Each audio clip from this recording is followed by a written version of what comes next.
Get your first row started, kind of lay it out. Don't lay it in the gutter, especially when there's water. Lay it out up on your roof. Just take it little by little. When you're doing gutters or you're working on the side of the roof, you know, lights are laid out in front of you so you know where you're going. You're always working on the side, not in front. Feet are to the side parallel, and you're always working off your side. This is going to keep your center point of gravity over the roof to keep you from tipping over. If you're facing forward and you're trying to do lights like this, your chances of flipping forward are way higher. So that's just a little tip for the roof guys, or someone getting ready to run a roof. Like even here, I'm working sideways. This I need 2.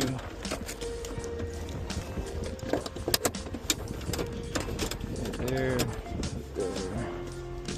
good.